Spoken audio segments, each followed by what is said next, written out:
You know, here's a fact. Evangelicals need to vote. Our second president of the United States said liberty cannot be preserved without a general knowledge among the people.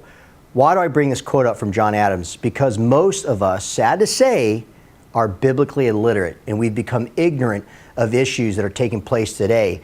Calvin Coolidge, our 13th president, said, if the people fail to vote, a government will be developed which is not their government. The whole system of American government rests on the ballot box. Unless citizens perform their duties there, such a system of government is doomed to failure.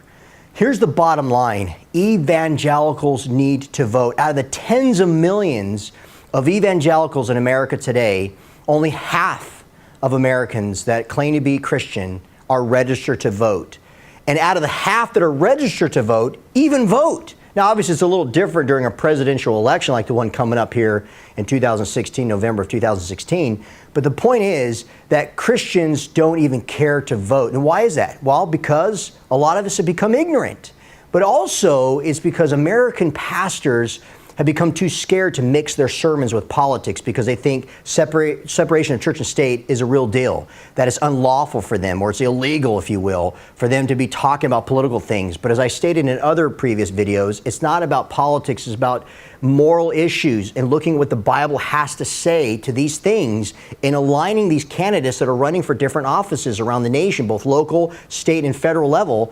You got to take the Bible and what the Bible teaches with a biblical worldview and apply it to the candidate that best represents those values. That's why pastors and Christians need to be engaged in the voting process, because if you don't vote, then you're essentially allowing somebody else who doesn't hold to your values to not only run for office, but to get to elected. There's a lot of people that I talk around the nation that are concerned or maybe considering about running, but they don't feel like their church would ever support them. Who better than somebody in your church to run for office, to be a representative of what you guys believe, to protect those rights and to preserve the laws of the land, to lead with integrity, to lead with character? Pastors and Christians alike, we all need to be invested in politics. You know, Samuel Rodriguez said, he's the president, by the way, of National Hispanic Christian Leadership Conference. In an interview with Todd Starnes, he said, quote, the idea of not voting, you're sacrificing your Christian worldview on the altar of political expediency. It is silly to talk about not voting for either candidate in this coming election between Hillary and Trump. He said, every Christian should vote, end quote. I agree with him. Franklin Graham said it this way when he was also being interviewed by Todd Starnes. He said, quote, you don't stay home and not vote.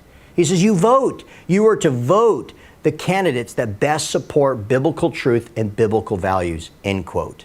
Now, we have two choices a lot of people don't like, and I know it's not ideal. Nonetheless, one is not merely as bad as the other. We can complain, we could be judgmental, but the truth of the matter is it gets us nowhere. Trump and Hillary are what the American people have selected.